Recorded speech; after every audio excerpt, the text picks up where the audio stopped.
Uhi ko nimo, pero kabalo ko sa akong kaugalingon nga bag-o ka nako gibuhian, kapila ti ka gipiling ipaglaban. Kay 'di ba? Ingon man kaha nila nga pag gihigugma nimong usa ka tawo, bisan unsay mahitabo, dili man kaha pwedeng mubuhi. Pero kahuna-huna ko ba? Pag mubuhi na ba, pasabot na ba ana nga wala na ko tinuod nga nahigugma? Basihan ba gyud sa tinuod nga gugma ang pagpakamartir sa usa ka tawo? Sayop na ba di ay nga pilion ang kaugalingon bago ang usa ka tawong dili man lang gani ko matagaan og importansya og saktong atensyon. Kinahanglan magyud magpakamartir una, bisan ang sukli ani akong kaugalingon na pud ang mawala. Tan-aw na ako, dili man sad. Dili man sayop ang pagpili sa akong kaugalingon, 'di ba? Kay dili man sad kumubuhi nimo walay saktong rason. Nakamata lang ko sakit nga kamatuuran, maong bisan sakit ug lisod, gipili na lang tikang buhian. Nibuhi ko dili tungod kay wala na tika gihigugma. Sa tinuod lang, love pagani gihapon tika. Love pagyud gihapon kaayo tika. Pero tan-aw na ako dili ni sakto pa.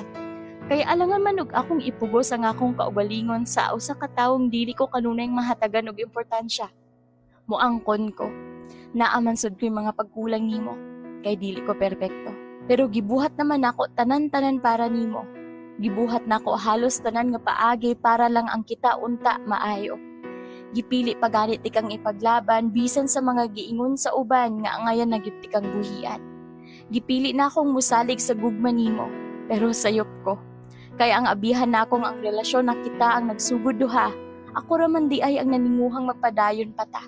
Ako raman di ay ang gustong magbadaugon tang duha. Dayon ikaw? Wala ra. Wala ra kay gibuhat. Unya karon, ako pa ang nakasala. Ako pang gibuhi ko sa imuha. Tubaga ra gord. Unsaon man kintahay tika ipaglaban kung ikaw ra mismo ang gatulod nako papalayo. Kapila nako sigig ingon nimo sa una nga gikapoy nako. Namasin nga basen di ay karon, ikaw na sadang magdala sa relasyon nato. Pero naa ba kay gibuhat? Wala, 'di ba? Gikinahanglan tika pero wala ka. Sa kapilang higayon nga gipili ka nako, nakatunan na akong bisan unsa pa di ay akong buhaton. Ihatag ko man ang akong kalibutan ron. Kung wala ra man sad kay pakialam og magpapiling kampante na lang, wala ra gyud gihapoy kapadulngan. Gusto ra na nako mahibal-an nimo nga bag-o ko ni abot aning desisyon na nga buhian ka. Kadaghan na akong gisulayan nga gunitan pagihapon ka. Pero ikaw mismo ang murag gusto nang mabuhi. Dili na nako kayang mugukod ug dili na nako kayang gunitan kag usog. Mao nga bisan og sakit ang buhian ka. Masakit gyud kung padayon pa kong mugunit sa paglaom nga basin maokay pa ta. Kung tan-aw nimo dili mao ang pagpili nako sa ako, wala na hoy pakialam. Kung tan-aw nimo ako ang sad-an, bahala na.